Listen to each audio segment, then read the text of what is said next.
A very good morning to everyone that is watching me right now. I'm trying to make a video that describes my solution for the making prosperity challenge. Actually, I just want to thank, first of all, the foundation of Prince Mohammed bin Rashid.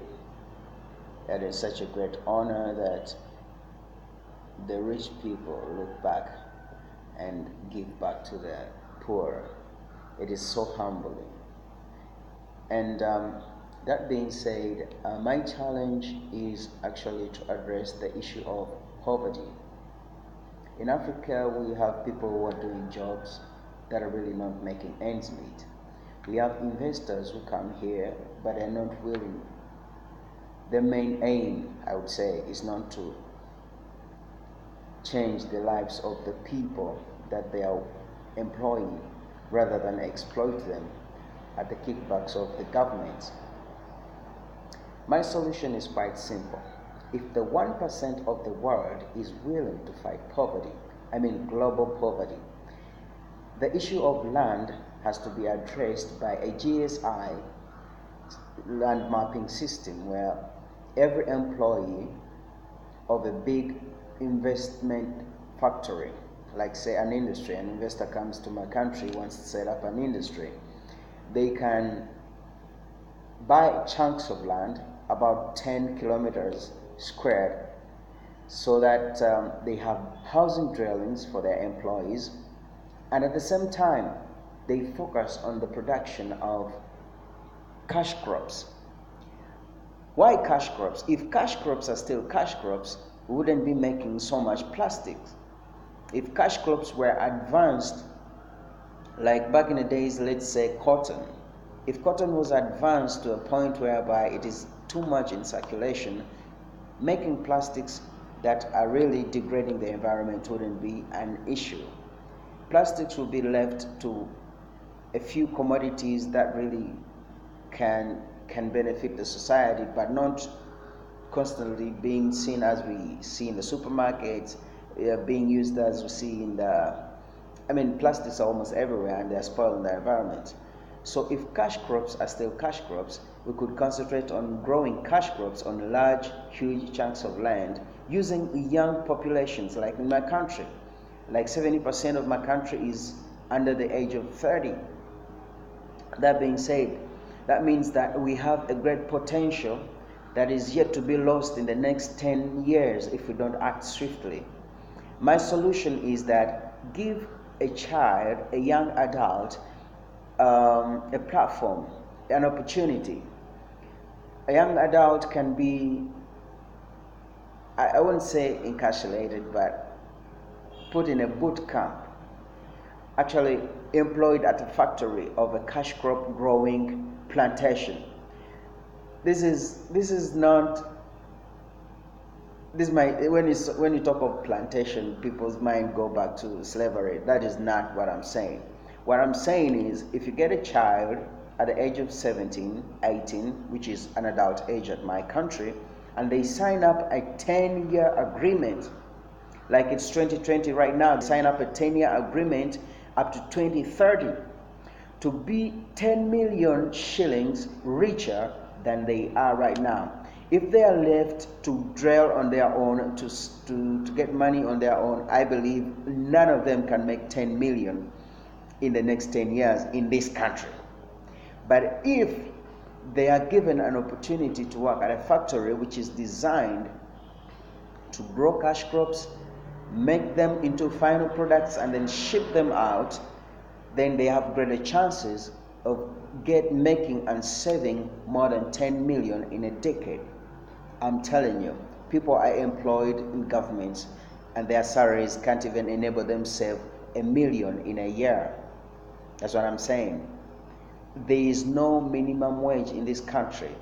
A minimum wage of 450,000 shillings, Ugandan shillings. That's around let me say $120 per month. Yeah, if that is being paid to a person, it can really change their lives. and that person guarantees 10 years of service with no families, no kids, no strictly self-discovery, self-building. And on those plantations, I hope they build stadiums, studios, theaters, to support talent as well. Because you might say that, no, if I keep a young man of 18 years to 27 years in a place where they're just growing cash crops, would I be wasting their life? I said we need Olympic champions. So give them avenues where they can express their talents, where they can showcase their abilities in other areas of their lives.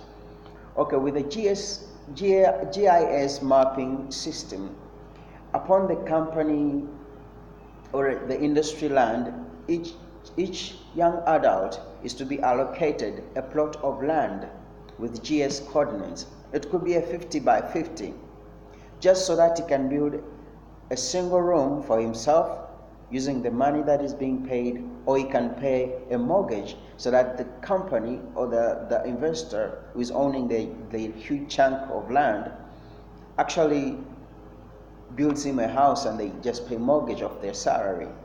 So this arrangement, for me, it's a win-win to everybody, because you're having a resource which is going to be working at your factory or industry, producing, let's say, cash crop, let me say cotton, producing maybe, let me say, coffee, producing, let me say, cocoa. Those are the cash crops which can really be